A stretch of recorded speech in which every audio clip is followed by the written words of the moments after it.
ಓಂ ಶ್ರೀ ಮಾತೃಭ್ಯೋ ನಮಃ ಪಿತೃಭ್ಯೋ ನಮಃ ಆಚಾರ್ಯೇಭ್ಯೋ ನಮಃ ಪರಮಗುರುಭ್ಯೋ ನಮಃ ಶ್ರೀಮದಾನಂದತೀರ್ಥ ಭಗವತ್ಪಾದಾಚಾರ್ಯ ಗುರುಭ್ಯೋ ನಮಃ. ಹರಿ ಓಂ. ನಾರಾಯಣಂ ನಮಸ್ಕೃತ್ಯ ನರಂ ಚೈವ ನರೋತ್ತಮಂ ದೇವೀಂ ಸರಸ್ವತೀಂ ವ್ಯಾಸಂ ತತೋ ಜಯಮುದೀರಯೇತ್. ತಿಳಿಯ ಹೇಳುವೆ ಕೃಷ್ಣ ಕಥೆಯನು, ಇಳೆಯ ಜಾಣರು ಮೆಚ್ಚುವಂತಿರೆ, ನೆಲೆಗೆ ಪಂಚಮ ಶ್ರುತಿಯನೊರೆವೆನು ಕೃಷ್ಣ ಮೆಚ್ಚಲಿಕೆ. ಹಲವು ಜನ್ಮದ ಪಾಪರಾಶಿಯ ತೊಳೆವ ಜಲವಿದು, ಶ್ರೀಮದಾಗಮ ಕುಲಕ್ಕೆ ನಾಯಕ ಭಾರತಾಕೃತಿ ಪಂಚಮ ಶ್ರುತಿಯ.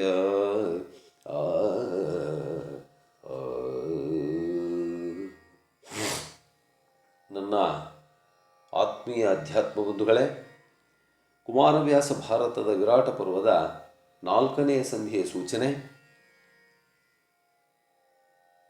ವಿಗ್ರಹಕ್ಕೆ ಸಮತಳಿಸಿ ಕುರುಕುಲದಗ್ರಿಯನು ಮುಂಕೊಂಡು, ವಿಗ್ರಹಕ್ಕೆ ಸಮತಳಿಸಿ ಕುರುಕುಲದಗ್ರಣಿಯ ಮುಂಕೊಂಡು, ದಕ್ಷಿಣ ಗೋಗ್ರಹಣದಲ್ಲಿ ಭೀಮ ಹಿಡಿದನು ಕಲಿಸು ಶರ್ಮಕನ. ಇದು ವಿರಾಟ ಪರ್ವದಲ್ಲಿ ದಕ್ಷಿಣ ಗೋಗ್ರಹಣ ಅಂತ ಹೇಳಲ್ಪಡ್ತಕ್ಕಂತಹ ಸಂಧಿ. ಈ ಸಂಧಿಯಲ್ಲಿ ಗೋವುಗಳನ್ನು ಸೆರೆ ಹಿಡಿಯಕ್ಕೆ ಬಂದಿರತಕ್ಕಂಥ ಕೌರವರನ್ನು ಸೋಲಿಸಿಬಿಟ್ಟು ಭೀಮಸೇನ ಸುಶರ್ಮಕನನ್ನು ಸೆರೆ ಹಿಡಿತಾನೆ ಅಂತಕ್ಕಂಥ ಒಂದು ಸಂಧಿಯ ಸಾರಾಂಶ. ಕೇಳು ಜನಮೇಜಯ ಧರಿತ್ರೀಪಾಲ, ಕೌರವ ದೂತರಮನಿಯ ಮೇಲೆ ತೊಳಲುತ ಅರಸಿ ಕಾಣದೆ ಪಾಂಡುನಂದನರ. ಹೋಲುವಿಕೆ ಇಂಬಿಡಿಯಲಾರದೆ ಕಾಲ ಸವೆಯಲು 4 ದಿಕ್ಕಿನ ಮೂಲೆಯವರೈ ತಂದು ಭಿನ್ನವಿಸಿದರು ಕುರುಪತಿಗೆ.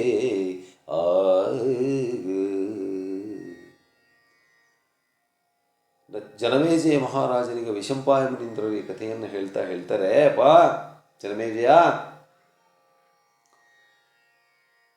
ದುರ್ಯೋಧನ ಅಟ್ಟಿರ್ತಕ್ಕಂಥ ದೂತರು ಏನು ಅಷ್ಟು ದಿಕ್ಕುಗಳಿಗೂ ಹೋಗಿ ಹುಡುಕ್ತಾ ಇದ್ದಾರೆ. ದುರ್ಯೋಧನ ಒಂದು ಕಡೆ ಹುಡುಕಿಸ್ತಾ ಇದ್ದಾನೆ, ಎಲ್ಲಿ ಪಾಂಡವರು ಸಿಕ್ಕರೆ ಅವರಿಗೆ ಮತ್ತೆ 12 ವರ್ಷ ವನವಾಸ, 1 ವರ್ಷ ಅಜ್ಞಾತವಾಸ, ಅವರನ್ನು ಗುರುತಿಸ್ಬೇಕು ಅಂತ ತಿರುಗಿಸ್ತಾ ಇದ್ದಾನೆ. ಎಲ್ಲ ದಿಕ್ಕಿನವರು ಬಂದು ಹೇಳ್ತಾರೆ, ಮಹಾರಾಜ ಸಭೆ ಮಾಡಿದಾನೆ. ಮಹಾರಾಜ ಏನು ಭೀಷ್ಮ, ದ್ರೋಣ, ಕರ್ಣ, ಅಶ್ವತ್ಥಾಮ, ಕೃಪಾ, ಕೃತವರ್ಮ, ಅತಿರಥ ಮಹಾರಥರೆಲ್ಲ ಸೇರಿದ್ದಾರೆ ಆ ಸಭೆಯಲ್ಲಿ. 8 ದಿಕ್ಕಿನವರು ಬಂದು ಎಲ್ಲೂ ಇಲ್ಲ ಪಾಂಡವರು. ವಿತಳಗಳು ಹೊಕ್ಕಿರಲಿ, ಅಮರಾವತಿಯೊಳಗೆ ಮೇಣಿರಲಿ, ನಮ್ಮೀಕ್ಷಿತಿಯೊಳಗೆ ಸುಳುಗಿಲ್ಲ ಧ್ರುವ ನೃಪ ಕುಂತಿ ಕುಮಾರಕರ. ಮೇಲೆ 7 ಲೋಕದಲ್ಲಿ, ಕೆಳಗೆ 7 ಲೋಕದಲ್ಲಿ ಎಲ್ಲೂ ಕೂಡ ಅವರ ಸುದ್ದಿ ಇಲ್ಲ, ಅವರ ಪತ್ತೆ ಇಲ್ಲ. ಮತಿಯ ಹಬ್ಬುಕೆಯಿಂದ ನಾನಾಗತಿಯೊಳಗೆ ಹೊಕ್ಕರಸಿದೆವು, ಕುರುಪತಿಯೇ ಕೇಳ್ ನಿರ್ನಾಮರಾದರು ನಿನ್ನ ವೈರಿಗಳು. ದುರ್ಯೋಧನ, ನಿನ್ನ ವೈರಿಗಳ ನಿರ್ನಾಮರಾದ್ರಪ್ಪ, ಎಲ್ಲೂ ಅವರ ಪತ್ತೆ ಇಲ್ಲ. ಎನ್ನಲು ನಸು ನಗುತರ ಸಮನದಲ್ಲಿ ತಮಗೆ ಹಾಗೆ ಇಲ್ಲೆಂದು ದೂತರ ಮನ ಬಲಿದು ಮನ್ನಿಸಿದ 4 ಕಡೆಯ ವರ್ತೆಗಳ. 4 ಕಡೆಯಿಂದ 8 ಕಡೆಯಿಂದ ಬಂದಿರತಕ್ಕಂಥ ದೂತರನ್ನು ಮನ್ನಿಸಿದನೆ. ತನಗೆ ಮಂತ್ರಿಗಳು ಬೆಸಗೊಳ್ಳಲು ಇನ್ನೇನಾದರೂ ಹೊಸ ವಿಚಾರ ಇದೆಯಾ ಅಂತ ಒಬ್ರಿಗೊಬ್ಬರು ಚರ್ಚೆ ಮಾಡ್ತಾ ಇರ್ತಕ್ಕಂಥ ಸಂದರ್ಭದಲ್ಲಿ ಒಬ್ಬ ದೂತ ಇದ್ದ. ಅವನೆದ್ದ, ಕೀಚಕ ಹನನವನ್ನು ವಿಸ್ತರಿಸಿದನು ಕುರುರಾಯ ನೀರಿನಲ್ಲಿ. ಮಹಾರಾಜರೇ, ಒಂದು ಹೊಸ ವಿಷಯ ಏನಪ್ಪ ಅಂದರೆ, ಒಂದು ವಾರ್ತೆಯಲ ತ್ರಿಗರ್ತಾನಂದಕರವಿದುಜಿಯ. ಕೀಚಕ ವೃಂದವನು ಗಂಧರ್ವರಿರುಳೈತಂದು ಖಾತಿಯಲಿ ಕೊಂದು ಹೋದರೂ ರಾವಣನ ವಿಧಿಯಿಂದು ಕೀಚಕಗಾಯಿತೆನೆ ಕೇಳಿ ಒಂದು ನಿಮಿಷ ಮಹಿಷ ಮೌನವ ಹಿಡಿದು ಬೆರಗಾದ. ಮಹಾರಾಜರೇ, ಒಂದು ಹೊಸ ವಿಷಯ. ನಮಗೆಲ್ರಿಗೂ ಕೂಡ ಸಿಂಹಪ್ರಾಯನ ಆಗಿರ್ತಕ್ಕಂಥ, ನಾವು ಯಾರನ್ನ ನೋಡಿದರೆ ಹೆದರ್ತಾ ಇದ್ವೋ ಮತ್ಸ್ಯೇಶ್ವರನ ಭಾವಮೇದುರನಾಗಿರ್ತಕ್ಕಂಥ ಕೀಚಕ ಸತ್ನಂತೆ. ಗಂಧರ್ವರು ಬಂದವನನ್ನು ಕೊಂದರಂತೆ. ದುರ್ಯೋಧನೇ, ಹೇಳು ಹೇಳಿನ್ನೊಮ್ಮೆ ಮತ್ಸ್ಯನ ತೋಳು ಮುರಿದುದ್ದೇ. ಏನು ಸಮಾಚಾರ ಹೇಳ್ತಿರೋದು ನೀನು? ಆಶ್ಚರ್ಯ ಆಗ್ಬಿಡ್ತವನಿಗೆ. ಕೀಚಕ ಅಂದರೆ ದುರ್ಯೋಧನಿಗೂ ಭಯ. ಹೇಳು ಹೇಳಿನ್ನೊಮ್ಮೆ ಮತ್ಸ್ಯನ ತೋಳು ಮುರಿದುದೇ. ಮತ್ಸ್ಯನ ಬಲಗೈ ಮುರಿದೋಯ್ತಾ? ಸುಭಟರುಳು ಕಟ್ಟಾಳು ಕೀಚಕ ಮಡಿದನೇ ಗಂಧರ್ವರಿರಿದವರೇ. ಮಹಾಪ್ರಚಂಡನಾಗಿರ್ತಕ್ಕಂಥ ಕೀಚಕ ಸತ್ತನೆ. ಕುಂದಿರತಕ್ಕಂಥವ್ರು ಗಂಧರ್ವರ. ಮೇಲನವರಿಗೆ ಮರ್ತ್ಯರಿಗೆ ಕೈಕಾಲು ಮೆಟ್ಟಿನ ತೋಟಿಯೇತಕೆ. ಅವರು ನೋಡಿದರೆ ಮರ್ತ್ಯರು, ಕೀಚಕ ನೋಡಿದರೆ ಭೂಮಿ ಮರ್ತ್ಯರು, ಅವ್ರು ನೋಡಿದರೆ ದೇವತೆಗಳು, ಕೀಚಕ ಮರ್ತ್ಯ. ಇವ್ರಿಗೂ ಅವ್ರಿಗೇನು ಸಂಬಂಧ? ಹೋಗೆಲೋ ಹೋಗ ಹೋಲದೋ ಹುಸಿ ಹೋಗೆನುತ ಮುಖ ತಿರುಗಿದನು ಭೂಪೆ. ಬರೀ ಸುಳ್ಳು ಹೇಳ್ತಿದ್ದಿ ಕಣೋ ನೀನು, ಬರೀ ಸುಳ್ಳು. ಹೆಂಗದು ಸಾಧ್ಯ? ಅವಾಗ ಅವನು ಹೇಳ್ತಾನಂತೆ, ಅಹುದು ಜಿಯ ಅವಧರಿಸು ದಿವಿಜರ ಮಹಿಳೆಯೋಲೈಸಿದಳು ಮತ್ಸ್ಯನ ಮಹಿಳೆಯನು ಬಳಿಕಾಕೆಯೋಲಗದಲ್ಲಿ ಸತೀರಲು. ಕುಹಾಕಿ ಕಂಡಳು ಬಿದರೆ ನಾಟ್ಯದ ಗೃಹವತೋ ಸೂಚನೆ ಕೊಟ್ಟು ನಿಮಿಷಕ್ಕೆ ರಹವ ಮಾಡಿದರವರು ಸರಿದರು ಸವರಿದರ ಅಖಿಳ ಕೀಚಕರ.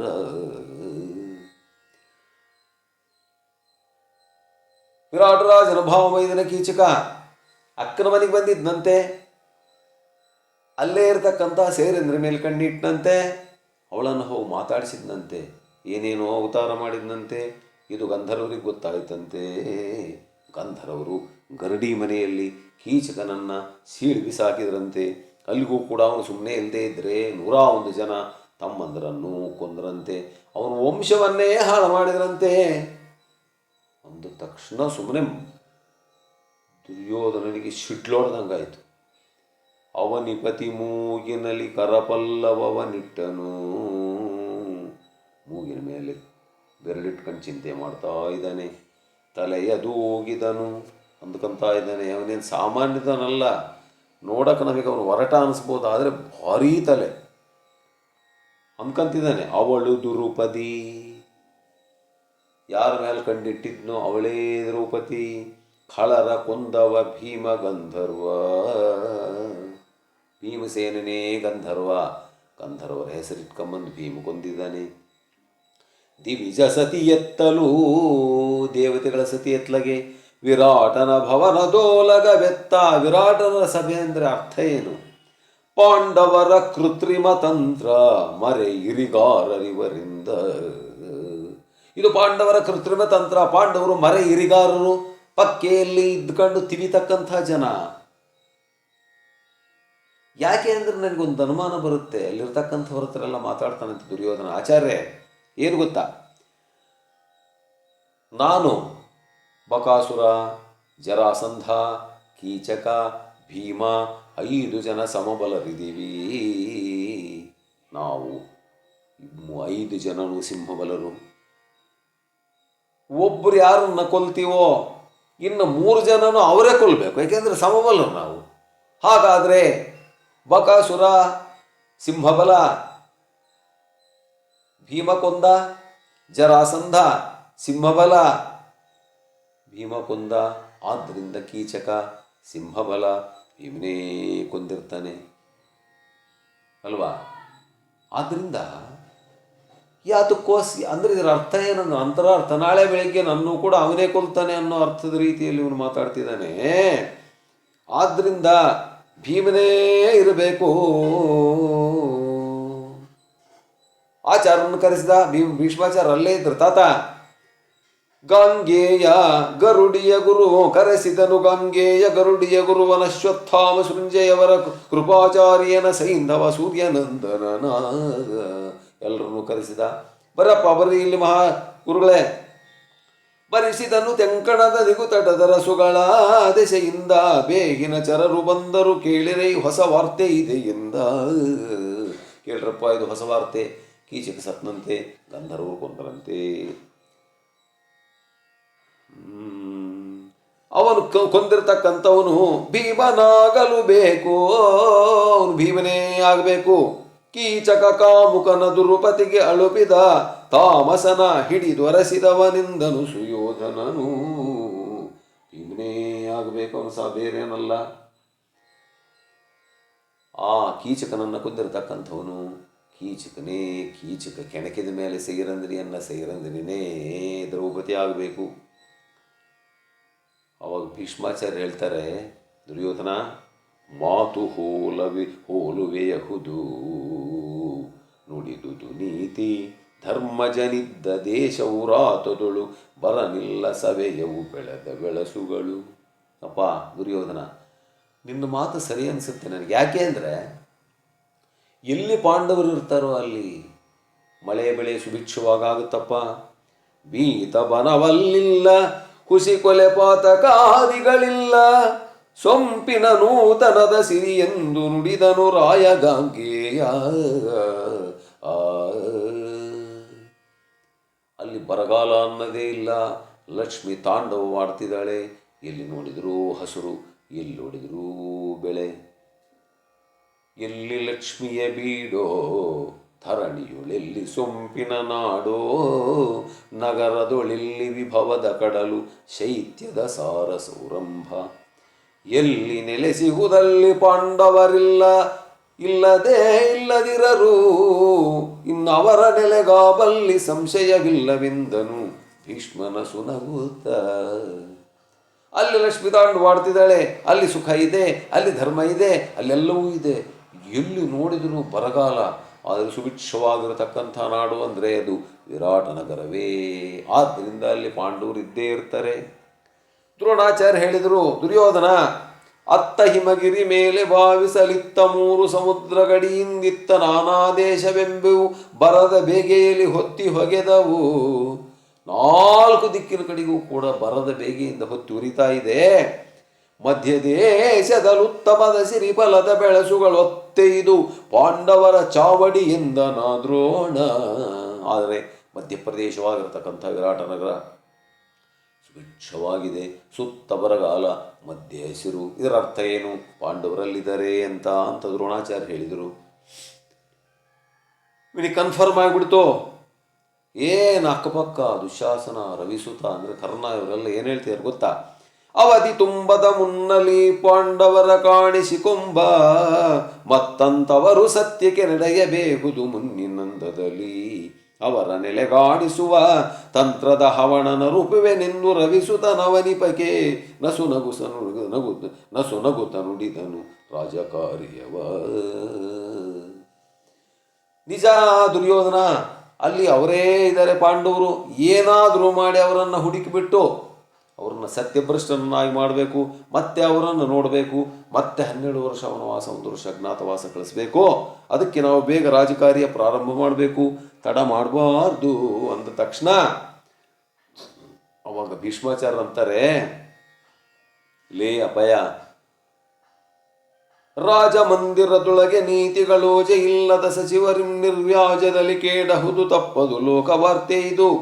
ಗಾಜು ಕೇವಣಿಸಿದರೆ ರಜತದ ರಾಜಭೂಷಣವಹುದೇ, ಗಾಜು ಕೇವಣಿಸಿದರೆ ಕರ್ಣನ ಬೀಜ ಮಂತ್ರಗಳಿಂದ ಕೇಡಹುದೆಂದನ ಭೀಷ್ಮ. ರೇ ದುರ್ಯೋಧನ, ಗಾಜು ತಗೊಂಬಂದು ನಾನು ರಜತದ ಮಣಿ ಹಾಕ್ಕೊಂಡಿದ್ದೀನಿ ಅಂದರೆ ಅವನನ್ನು ಪಕ್ಕ ನಗಲ್ಲೇನು? ಇವನಿಗೆ ಗಾಜಿನ ಮನಸ್ಸು ಕಣ, ಇವನು ಗಾಜಿನಂತವನು. ಇವನು ಬರೀ ಇವನು ಮಾತು ಕೇಳಿ ಕೇಳಿ ಕೇಳಿ ಕೇಳಿ ಅರ್ಧ ಹಾಳಾಗಿ ಹೋಗಿದೀಯಾ. ಹೇಳ್ತಿದ್ದೀನಿ ಕೇಳು. ಭೀಷ್ಮಾಚಾರ್ಯ ಹೇಳ್ತಾರಂತೆ, ಅವರು ಸತ್ಯಕ್ಕೆ ನಡೆಬರಲ್ಲದೆ ಬವರ ಕಂಜುವರಲ್ಲ. ಸತ್ಯಕ್ಕೋಸ್ಕರ ಕಣೋ ರಾಜ್ಯ ಬಿಟ್ಟಿರೋದು. ಸತ್ಯಕ್ಕೆ ಅವರು ಹೆದರ್ತಾ ಇದ್ದಾರಪ್ಪ, ಯುದ್ಧಕ್ಕೆ ಅವರು ಹೆದರ್ತಾ ಇಲ್ಲ.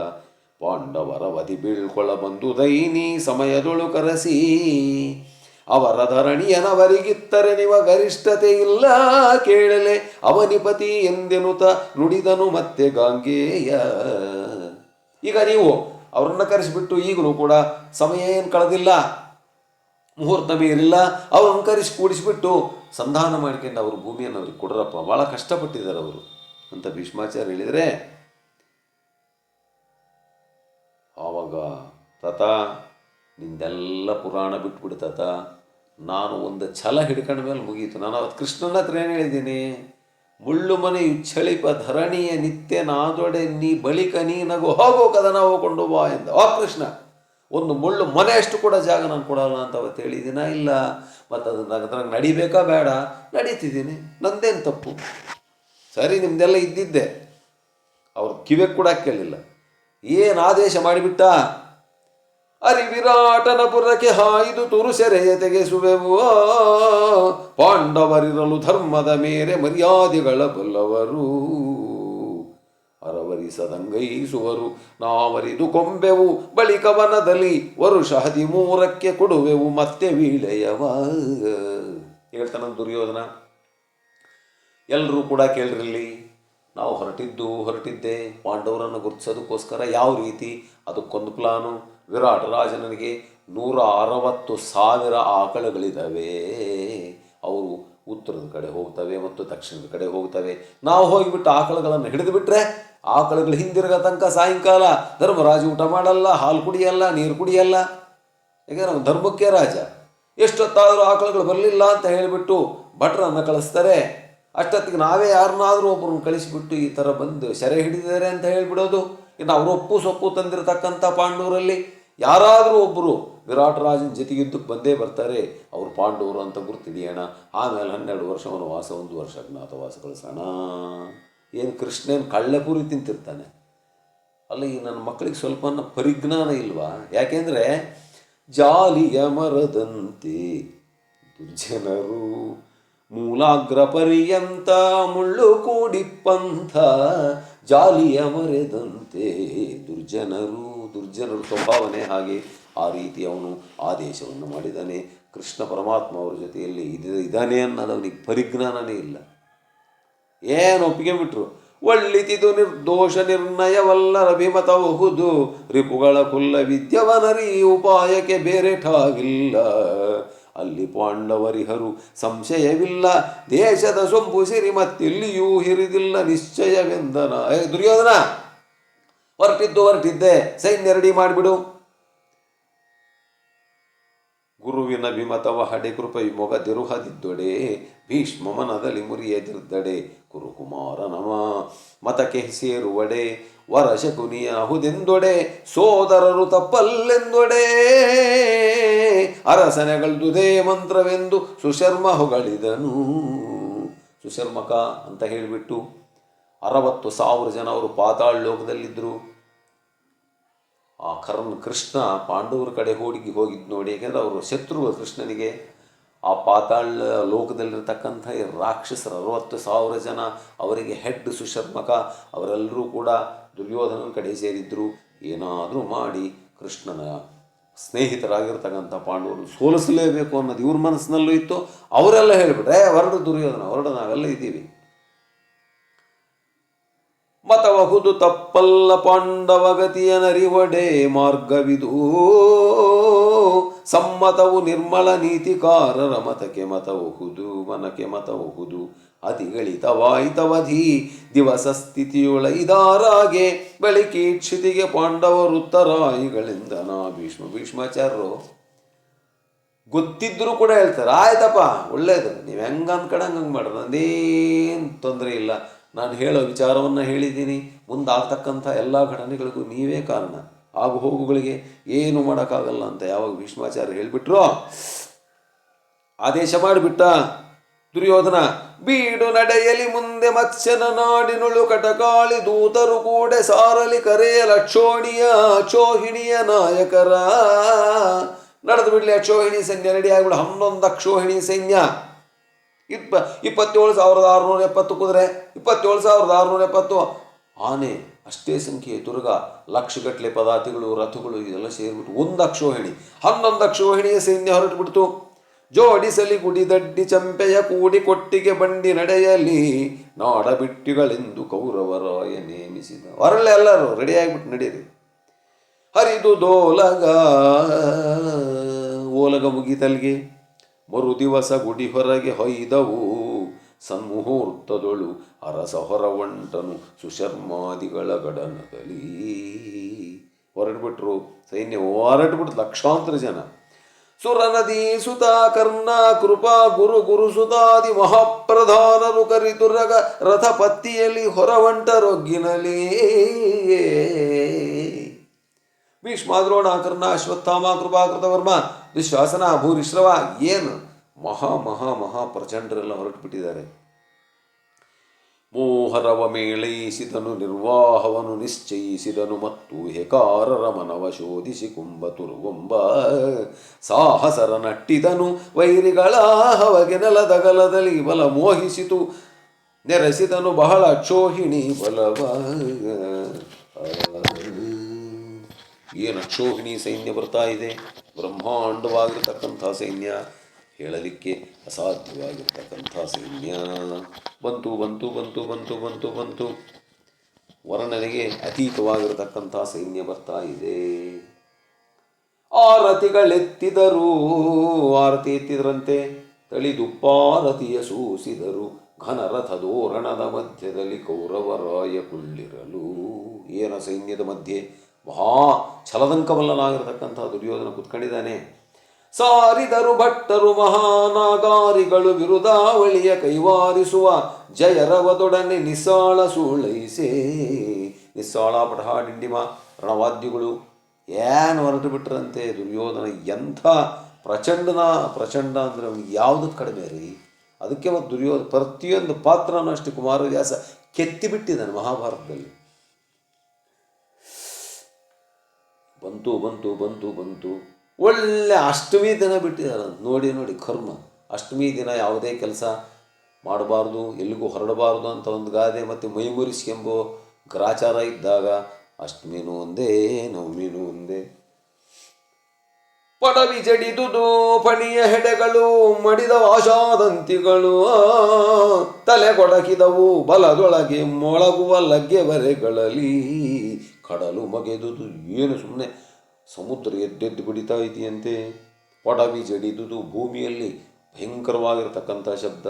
ಋತುನವನು ನೆಲನೊಡೆಯ ಲಗ್ಗದ ಸೇನೆ ವಹಿಲದಿ ನಡೆದು ಬರಲ ಧೂಳಿ ಮುಸುಕಿತು ರವಿಯ ಮಂಡಲವ. ವಿಚಿತ್ರವಾದ ಧೂಳು.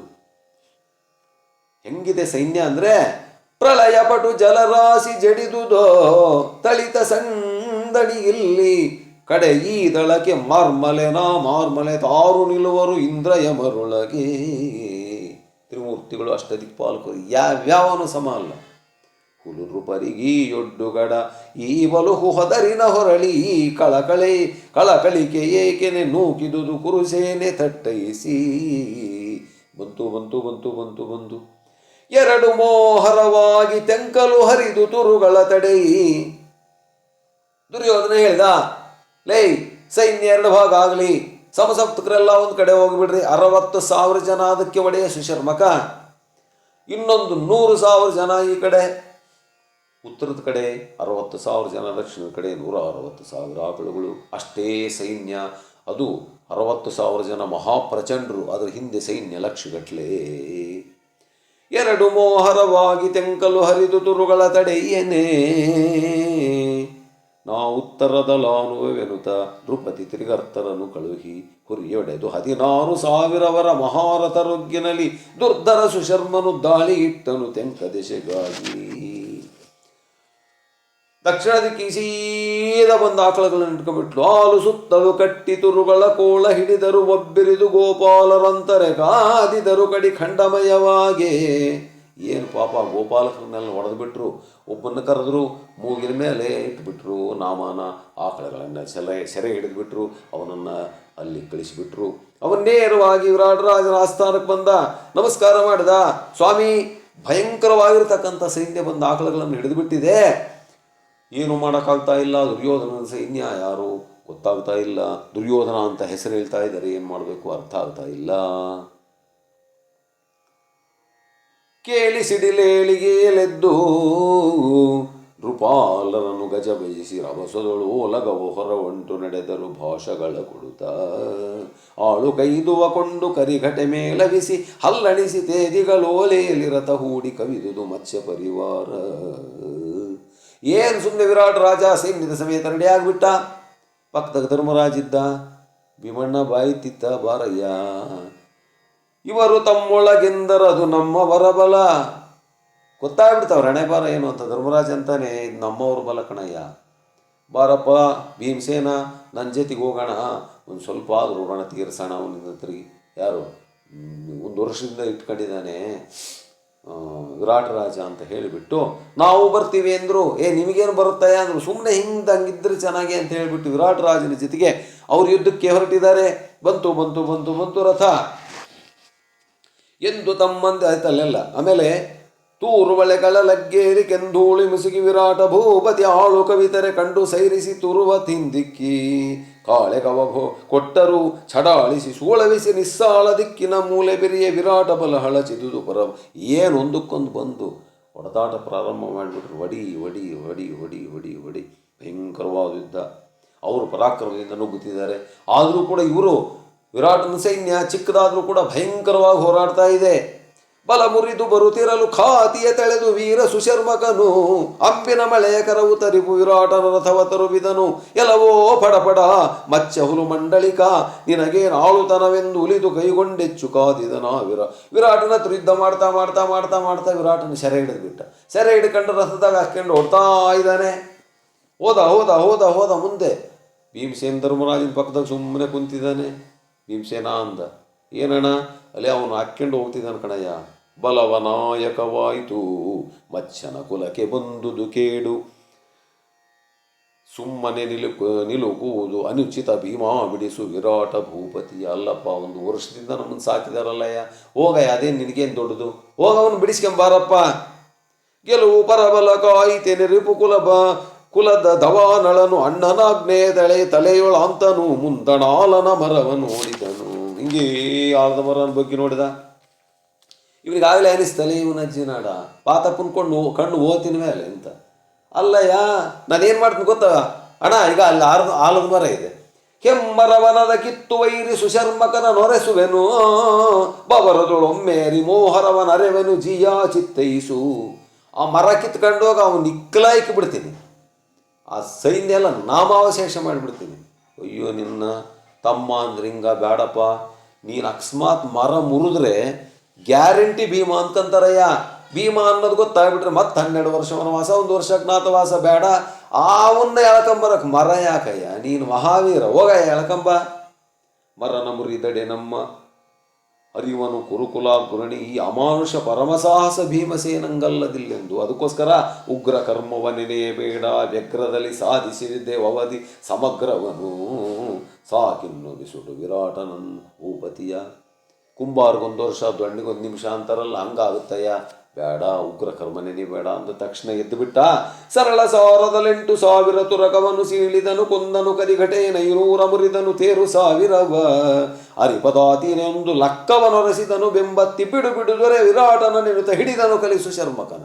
ಲೇ ಬಿಡ ಬಿಡ ಬಿಡ, ಏನು ಸುಮ್ಮನೆ 8000 ತುರಗಾನ, ಆಮೇಲೆ 500 ಆನೆಗಳನ್ನು ಕೊಂದುಬಿಟ್ಟು, ಲೇ ಬಿಡಲೇ ವಿರಾಟ ರಾಜನ್ನ ಅಂತ ಹೇಳುವಾಗ ಅವನು ಹಿಡ್ಕೊಂಡ್ಬಿಟ್ಟ.